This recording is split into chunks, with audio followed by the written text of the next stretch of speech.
Graça e paz a todos. Deus seja louvado. A leitura de hoje é João, Evangelho de São João, capítulo 8, verso de número 7, que diz assim: Como insistissem na pergunta, Jesus se levantou e lhe disse: Aquele dentre vós que estiver sem pecado, seja o primeiro que atire a pedra. Aquele que dentre vós estiver sem pecado, seja o primeiro que atire a pedra. Aqui uma passagem aqui bastante interessante. O apóstolo João, ele fez a ênfase e teve o prazer de relatar aqui nesse livro a respeito dessa mulher que estava ali diante do Senhor. O que aconteceu? Essa mulher, ela foi apanhada em adultério pelos fariseus, pelos os santarrãos, da época de Jesus, aqueles que se consideravam os mais santos, os que servia a lei, que não transgredia a lei, que era doutor da lei, que ensinava a lei. Então ele se considerava melhor do que todo mundo. Mas Jesus estava incomodando. Quando Jesus veio, Jesus começou a lançar no rosto deles, os pensamentos dele e os pecados que eles cometiam. Porque o próprio Jesus falou que eles eram como um sepulcro caiado, como aquele sepulcro enfeitado, cheio de flores, bonito por fora. E aí Jesus falou: vocês são como eles. Por fora é bonito, mas por dentro só cheira a morte. E Jesus comparou eles com isso. Jesus chamava eles de hipócritas, fariseus hipócritas. Então Jesus atacou muito e lançou muito em rosto o pecado dos fariseus, porque eles queriam ser melhor do que os outros e na realidade eram piores. Porque Jesus falou: vocês fazem fardos pesados e grandes e amarram, colocam na costa dos outros, que nem vocês com o dedo querem mover, nem com o dedo querem mexer. Então eles falavam para os homens fazer, mas eles mesmos não faziam. Então Jesus começou a incomodar essa gente. E aí, essa gente não poder, por causa que os outros não eram como ele, entre aspas, eles achavam que era livre, que não era pecador, que era santarrão. Eles não se misturavam com publicanos, não se misturavam com gentios, pessoas que não fazia parte de Israel, que era pecador. Então, nem muito menos ia na casa dessas pessoas, porque para eles era um sacrilégio, eles estariam se contaminando só pelo fato de estar junto com essas pessoas, com publicano, que eram os cobradores de impostos. Mas, Jesus quebrou esse paradigma. Quando Jesus veio, Jesus comia com os publicanos, com os pecadores. Um exemplo que tem é o de Zaqueu, que estava ali em cima daquela figueira, como é bastante conhecido. desce depressa, Zaqueu, porque hoje me convém pousar em tua casa. E aí Zaqueu desceu e ele foi, pousou na casa dele, comeu ali o banquete com Zaqueu. E Zaqueu se converteu a ele naquela visita. Então Jesus não olhava a quem, Jesus procurava a todos que necessitavam de salvação sem olhar a quem. Ainda procura hoje. Se você tem um coração voltado para Deus, Ele ainda procura você para que você um dia se arrependa e conheça-o pessoalmente, não só pelo fato de falar que você conhece, mas conheça Ele pessoalmente, tenha uma intimidade assim com Ele pessoal, e você vai ver sua vida mudar. Então Jesus incomodou essa gente. E aí o que aconteceu? Essa gente incomodada veio e para ter com que acusar Jesus, porque até então não conseguiria acusar Jesus, e eles queriam, estavam com inveja, com ciúmes de Jesus também, porque o povo estava indo atrás de Jesus para ouvir o que Jesus falava, e antes era eles que eram procurados pelo povo para ouvir a lei, né? Porque eles dizem que eram os doutores da lei, eram os homens que pregavam a lei. Então os homens iam atrás deles, né? Para ouvir a lei. Eles gostavam de ser bajulados, essa é a verdade. E aí Jesus chega e prega uma palavra nova, uma palavra de poder, uma palavra de salvação, uma palavra de arrependimento, uma palavra de amor, uma palavra de transformação e uma palavra também de correção para eles, pregando contra eles, né? E aí as pessoas começaram a procurar Jesus, começaram a ir atrás de Jesus, aonde Jesus estava, para ouvir a palavra, porque Jesus pregava o amor, porque Jesus pregava o perdão, porque Jesus pregava a salvação. O próprio Jesus falou: eu não vim para julgar o mundo, para condenar o mundo, eu vim para salvar. Então Jesus começou a pregar, enquanto a lei só dizia: não faça isso, se você fizer você morre, não faça aquilo, se você fizer você morre.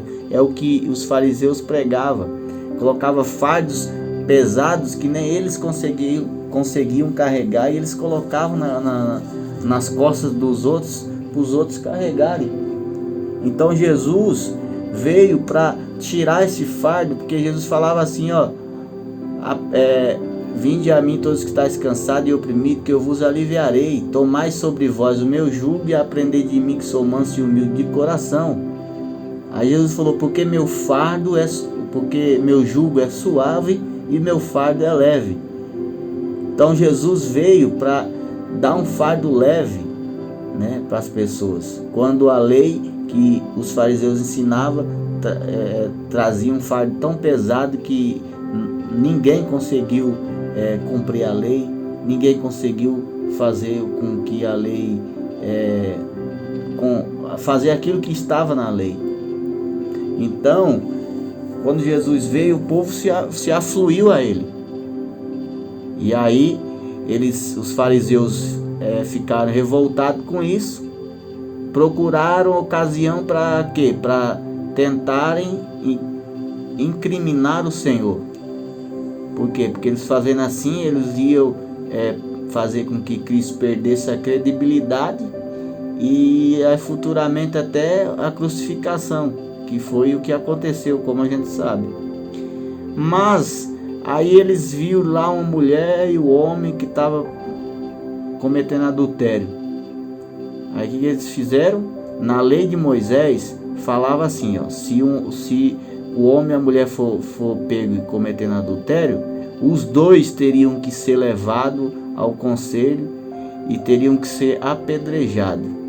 Porém, eles não estavam nem observando a questão da mulher estar de adultério junto com o homem ou não, porque pegou só a mulher para tentar Jesus. Porque como Jesus pregava amor, como Jesus pregava perdão, o que aconteceu? Eles pensaram assim, ó, nós vamos levar perante o povo ali que está reunido entre eles, e ele vai falar assim, ó, vocês não podem apedrejar ela, porque eu perdoo ela. Vocês não podem.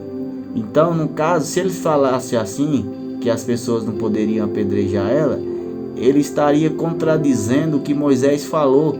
E aí eles iam pegar essa palavra que Jesus falou, que estaria contradizendo, e jogar para o povo. Ia criar contenda, ia querer tirar a credibilidade de Cristo ali da palavra. Mas Jesus, quando veio, ele veio cumprir tudo que a lei, Moisés e os profetas falaram. Então, Jesus não poderia ali contradizer o que Moisés disse. Mas ele não contradiz. O que ele faz? Aí, quando os fariseus vieram, ele falou: essa mulher foi pega em adultério e na lei de Moisés nos manda apedrejar. Jesus ficou calado e começou a escrever na terra ali. Aí eles insistiram, porque eles queriam a resposta de Cristo, para que Cristo fosse julgado pela palavra que ele falava, porque ele era amor, ele pregava amor, e eles estavam incomodados por aquela palavra que Cristo estava pregando, e queria pegar Cristo naquelas palavras que ele estava pregando. Mas Jesus tinha o Espírito de Deus. E aí, como ele insistiu, Jesus falou para a mulher, que foi esse versículo que a gente leu, na parte B aqui. Aí Jesus falou assim, ó: aquele dentre vós que estiver sem pecado, seja o primeiro que lhe atire a pedra. Olha para você ver, que estiver sem pecado, Jesus falou. E o que aconteceu? O que aconteceu no versículo 8? Jesus tornou a inclinar e continuou a escrever no chão, ao versículo 9. Mas ouvindo eles esta resposta, e acusado pela própria consciência, foram se retirando um por um, a começar pelo mais velho até os últimos, ficando só Jesus e a mulher no meio onde estava. Para você ver, todos que ouviram essa resposta, eles estavam querendo ouvir outra resposta, mas Jesus falou essa resposta, que é aquele que não tem pecado, que atira a primeira pedra. Jesus nem falou que Moisés estava errado, e nem falou que estava certo. Jesus só falou: aquele que não tem pecado, atira a primeira pedra, aquele que estiver sem pecado. E naquele momento, ó, todo mundo começou a sair, jogando as suas pedras no chão, desde o menor até o maior. Por quê? Porque se sentiram. Jesus não jogou o pecado na mente deles. Jesus só falou: aquele que não tem pecado, que atira a primeira pedra. Eles se sentiram pecadores, eles se sentiram indignos, porque todos ali estavam com pecados. Porque, como já foi dito, que a lei não poderia perdoar pecado. A lei foi feita para mostrar o pecado no homem, para que o homem visse que é pecador. Então, e eles estavam com esse sentimento, todos com esse sentimento de pecado. Então, eles queriam pegar Jesus nisso aí, mas não deu certo, porque Jesus tinha o Espírito de Deus. Jesus era sábio e falou na hora certa. E quando eles foram, Jesus olhou, levantou a cabeça. Quando viu, todos tinham ido embora, porque todos foram acusados por suas concupiscência, pela sua consciência. Porque todos nós, irmãos, somos pecadores. E aí o apóstolo João deu essa ênfase de que nós somos pecadores, que nós não podemos acusar ninguém. E um exemplo nós vamos ver aí nas palavras de Jesus. Quando Jesus olhou que todo mundo foram embora, aí Jesus falou para a mulher: mulher, onde estão os seus acusadores? Ninguém te condenou? Aí a mulher falou: ninguém, Senhor. O que Jesus falou para a mulher? Eu também não te condeno. Vá em paz e não peques mais. Então você vê aí a diferença. O homem, Deus, que era verdadeiro homem, que praticava a justiça, que praticava o juízo, que era reto diante de Deus quando estava na terra, e era o próprio Deus, né? Ele não condenou essa mulher, mas os outros já queriam matar ela apedrejada. Você vê a diferença da religiosidade. A religiosidade mata, a religiosidade destrói. Quando deixamos Cristo, quando deixamos o caminho da cruz, que é renúncia, que é morte para o nosso corpo, nós começamos a ser religioso, e a religiosidade acaba destruindo as pessoas. Nós temos que ter a nossa convicção em Cristo que somos pecadores. Ainda que 100 anos ou 50 anos melhor, que a gente passe dentro de uma igreja ou fazendo aquilo que os crentes fazem no domingo, isso aí não santifica a nossa vida para sempre. Todos os dias nós temos que se arrepender dos nossos pecados, porque nós somos pecadores, não somos diferentes de ninguém. Então o que eu e que você tem que fazer é reconhecer, antes de julgar alguém, reconhecer o nosso erro, porque se nós julgamos alguém, nós se tornamos também pecadores, porque nós fazemos o mesmo, assim diz o apóstolo Paulo. Porque quem somos nós para julgar, se até o próprio Cristo justifica as pessoas que são pecadoras? Justifica aqueles que erraram, justifica aqueles que viviam uma vida de pecado, desde que aquelas pessoas reconheçam os seus erros. Porque para a pessoa ser justificada também, a pessoa tem que reconhecer que é pecador e que precisa de Cristo, que crê em Cristo como o Salvador da sua alma. E quando essa pessoa crê em Cristo como o Salvador da sua alma, quem somos nós para julgar os nossos irmãos? Ou nem aqueles que estão lá fora? Porque quem julga é a palavra. Nós temos apenas que orar por essas pessoas. Nós temos que apenas pedir a Deus que lhe dê sabedoria para um dia sair dessa vida, que mostre o caminho certo, que mostre o caminho da redenção. Nós não podemos ficar fazendo aquilo que Deus não quer, porque Deus não nos chamou para julgar, Deus nos chamou para levar a palavra da salvação, do amor e da paz. O julgamento será naquele dia, naquele grande dia do tribunal, onde todos os joelhos terão que se dobrar. Então, ao invés de julgar, ore por essa pessoa, clame a Deus por essa pessoa. Então, você que se sente acusado, você que se sente maltratado, você que se sente uma pessoa que está sendo pressionada por alguém só por um erro que você cometeu, você que cometeu erros em sua vida, está arrependido e não sabe como sair, e não sabe como se libertar desse erro, dessa vida, porque a sua mente está sendo acusada, porque as pessoas estão apontando os olhos para você. Eu quero dizer para você que tem uma palavra para você também. Você é especial para Deus. Jesus não te condena, ainda que todo mundo aponte os dedos para você, falando que você fez isso, falando que você é aquilo. Não se preocupe, entregue a sua vida para Cristo, confia nele, porque ainda que os outros te acusem, o Senhor Jesus diz: eu te perdoo.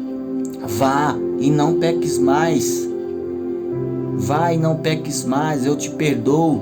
Então, quando você recebe o perdão de Cristo, você vai fazer trilhar o caminho que Cristo tem preparado para você. porque você não vai querer pecar mais, porque você quer agradar a Cristo com suas obras. Então não se preocupe se o mundo te abandona, se o mundo te aborrece. Pense só que Cristo te perdoou. Ele entregou a vida na cruz do Calvário para que você tivesse a certeza de hoje ter a salvação. Então não se preocupe, só entregue a sua vida a Cristo. Não precisa você fazer nada. Ele vai conduzir você, porque Ele é o pastor, o supremo pastor, e o pastor conduz as ovelhas naquilo que é bom. Então você é especial para Deus. Acredite, Deus nunca te abandonou. Ele tem uma esperança e uma obra na sua vida. Receba essa palavra em nome de Jesus. Amém.